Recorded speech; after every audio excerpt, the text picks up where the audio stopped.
जयति श्री गोवर्धन धरः श्री वल्लभ नंदन रूप अनूप स्वरूप कयो नहीं जाय। प्रगट परमानंद गोकुल बसत हैं सब जग के सुखदाई। श्री प्रभुचरण श्री गोसाई जी के उत्सव की आप समस्त वाल्लभी सृष्टि को परम मंगल बधाई। श्री गोसाई जी परम दयाल का स्वरूप अनुपम है। श्री गोकुलचंद श्री प्रभु, श्री यमुना जी एवं श्री वल्लभ तीनों स्वरूप का माधुर्य विराजमान है।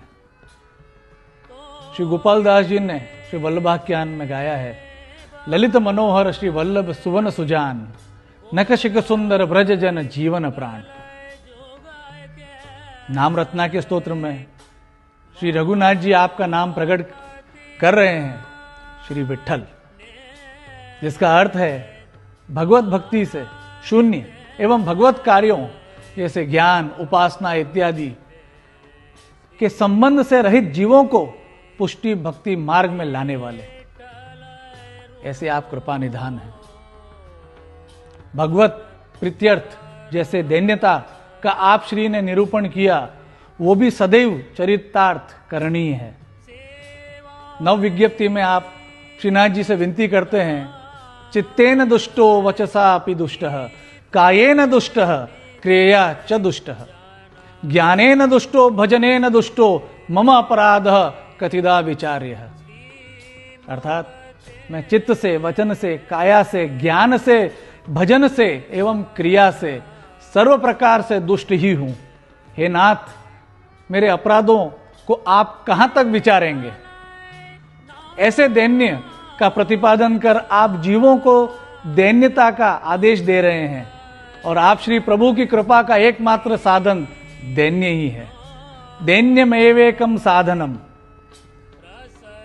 और पुष्टि मार्ग ही नहीं अपितु सामान्य जीवन में भी विनम्रता से ही कृपा की पात्रता सिद्ध होती है। हितोपदेश का एक श्लोक है, विद्या ददाति विनयम, विनयात याति पात्रताम, पात्रत्वात् धनमापनोति, धनात् धर्मम तथा सुखम। कि ज्ञान भी वही सरस है जिससे दैन्यता, विनम्रता सिद्ध हो, और समस्त कार्यों की लौकिक हो या अलौकिक सिद्धि इसी से संभव है। आज के युग में कई बार आप सभी से मिलता हूं तो देखता हूं अधिकांश जीवों में संतुलन का अभाव हो गया है। कोई सत्संग की अति में है तो कोई स्मरण को मुख्य मान बैठा है, तो कोई सेवा को। किंतु जब प्राचीन बालकों के चरित्र का अवगाहन करते हैं या प्राचीन वार्ता प्रसंगों का वाचन करते हैं, तो सेवा, सत्संग, स्मरण का एक संतुलन स्वयं ही दर्शन देता है, जो पुष्टि रस को जीवों के हृदय में स्थापित करने के लिए आवश्यक है। न केवल सेवा, न केवल सत्संग, न स्मरण, मात्र ये तीनों ही आपकी दिनचर्या का नियमित हिस्सा बने तो ही आनंद की अनुभूति संभव है। क्योंकि बिना सत्संग की सेवा केवल क्रियात्मक हो जाती है।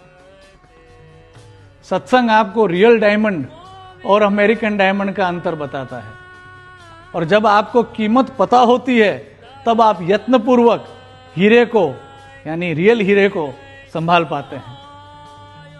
चतुश्लोकी में श्री प्रभु चरण आज्ञा करते हैं, भगवत्येव सततम स्थापनीयम मनः स्वयं, कालोयम कठिनो अपि श्री कृष्ण भक्तान न बाधते। इसका साधारण अर्थ है, भगवान श्री कृष्ण में ही अपना मन लगाना चाहिए, जिसके कारण कलिकाल कठिन होने के बाद भी आपको बाधक नहीं होगा। सत्संग इतना आवश्यक है। कई बार आप लोगों से मिलता हूं तो आप में से कई लोगों का यह उद्वेग जानकर प्रसन्नता होती है कि सत्संग का जीवन में अभाव हो गया है। उन सभी आग्रही जीवों को 252 वैष्णवों की वार्ता में उन भगवदियों को स्मरण करना चाहिए जिन्होंने सत्संग के अभाव में एक वृक्ष से सत्संग किया और जीवन कृतार्थ किया। श्री हरिराय चरण ने भी अनेक प्रसंगों में सत्संग का महात्म्य प्रकट किया है। सत्संग ही है जो सेवा में आने वाले प्रतिबंध को नष्ट करता है।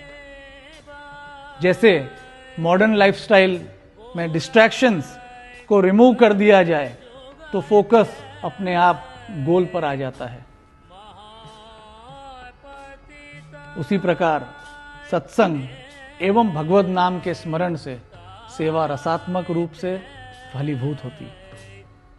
अतः इसका आग्रह आवश्यक है। पुनः प्रभु चरण श्री गुसाइन जी के उत्सव की मंगल बधाई देता हूं। श्री कृष्णा अर्पणमस्तु।